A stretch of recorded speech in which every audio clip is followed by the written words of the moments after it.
Okay, I guess this video is kind of an experiment. I'm fixing my hair. I don't have any hair. I haven't done a video on this camera like this, so if I seem a little goofy, it's not my normal, usual goofiness. Okay, so I want to visit with you guys about something I'm working on, and clearly it's not my hair. Yes, I have recently shaved my head because it just feels so amazing. Have you ever shaved your head? Well, it feels just amazing. It feels really good. It feels I do look kind of bald, but I'm not bald, and it's divinely guided for me. I can't stand any hair on my head right now, and I just feel like that I'm getting, well, information, but I also just feel cleansed, and I just feel stronger with it, and I really like it. So if you've never shaved your head in your whole life, I recommend doing it at least once in your lifetime. I intend to keep mine shaved or relatively shaved, pretty much completely shaved actually for a while, maybe a year or so, I don't know. Um, it's not about whether I look better either way. It really has no ego involved in it at all. It just feels good.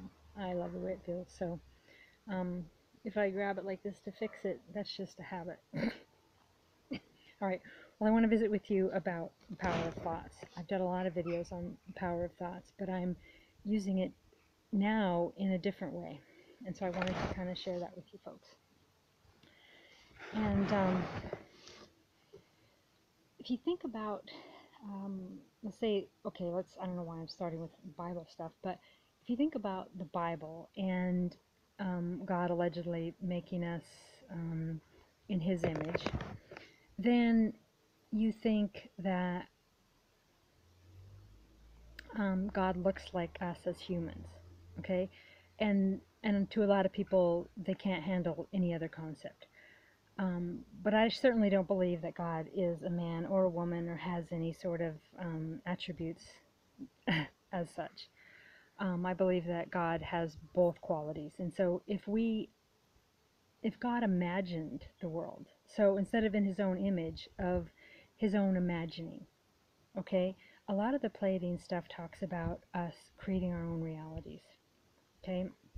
Now, I've read tons on law of attraction, on power of thoughts, on creating your own um, life the way you want it. And sorry, I hesitated because part of me wants to say blah, blah, blah, because I've studied it for so many years, and I frustrate at not being able to manifest certain things in certain ways. And I have read Bringers of the Dawn many, many times over the last 20-some years, and a lot of the Pleiadian information, and I've have intense visions all the time. I don't know if it's past lives or if I'm creating as I go, or what's really happening with all of those visions that I have had my whole life. But right now, I am daily practicing co-creation in a way different than I had before. So instead of like, like Doreen Virtue, there's a lot of information out there about picturing the life you want, and actually being grateful and thankful for the life that you want rather than the life you have. So instead of talking about your bills or the house you have, that she gave an example of thanking Archangel Michael for her house on the beach that she could easily afford, and stuff like that.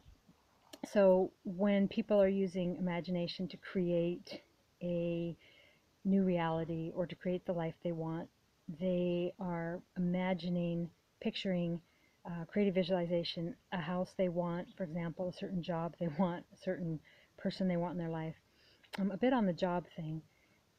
If you want money, visualize the money, not the job. Do you really want a job, or do you want the money so you can do what you want with your life? Anyway, just a little side note there.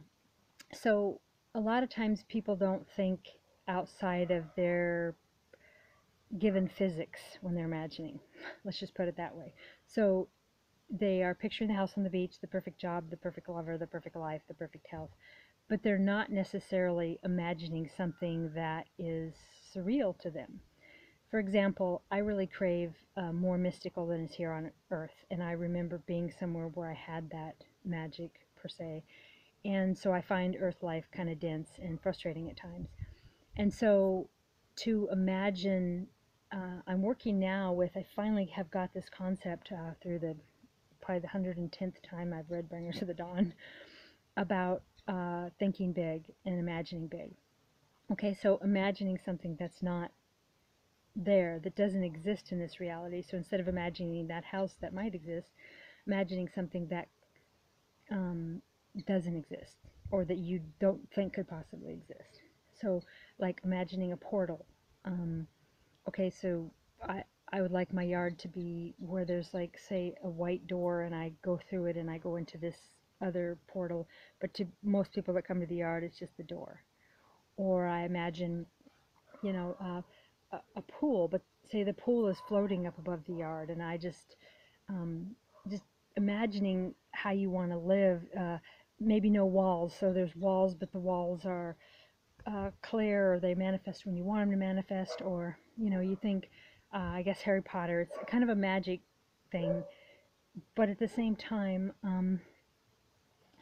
it's basically about imagining things that aren't really there to create the possibility for them being there. Okay, so all creation comes from thought.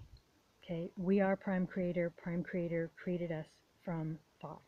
So whatever we imagine, then that gives a possibility for it to be in this reality. Okay, say there's enough of us imagining that door that I described, then that's possible in this reality because say like it gets a good vote.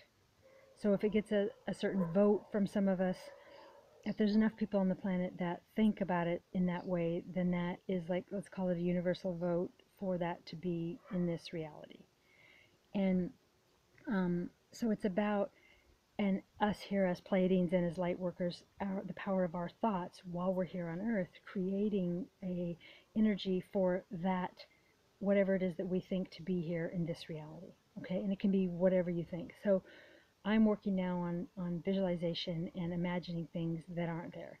So say, you're looking out at the black universe, and if you're imagining what it would have been like to be God in the very beginning, if you believe in such, then you are imagining these creatures. Okay, you got humans, you got all these planets, you're imagining how it works, and when you imagine it, then there it is. Now that can be very dangerous for people who are of the dark, right? So it has to be in divine law and divine order, but still it doesn't have a possibility unless you imagine it. Okay, so you imagine it, you bring it into this realm, and that doesn't mean that if someone's imagining like mass destruction, that enough people think of mass destruction of the earth blowing up, that it will. If that's what enough people want here on earth, us light workers will go to another planet. It kind of is a vote on who picks what is the best thing. More on that later. But for me, I'm now working on visualization of things that don't really have a way of existing in this reality per my conditioned lessons in physics or building. I've built houses before. You make ponds, you make swimming pools, if you work in that realm and you know what is possible on this planet.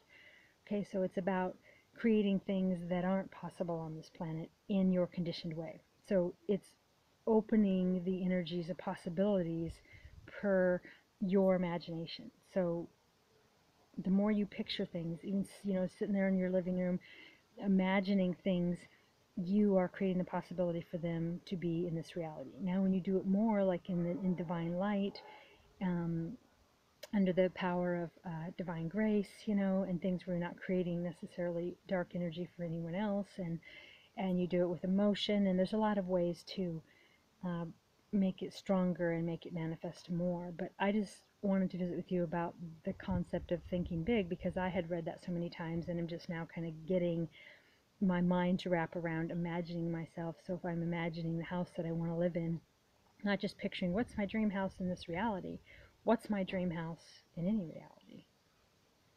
What do I want the bathtub to do? What do I want the shower to do?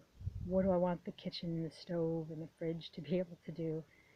I recently seen a drawer that was a refrigerator. I love it. Um, what if I just want to think it? Think like my food, and there it is on the counter. An imagination station for my food. What if I don't want to eat food? What if I just want to live on light and I go into this room and I have different energies of light that are different flavors or colors that are nourish me in different ways. I mean, open your mind to imagining the life you want beyond the density of this reality. Anyway, that's what I'm working on now, and I just thought I would share it with you folks. And of course, many are here. Okay, thank you. God bless you all.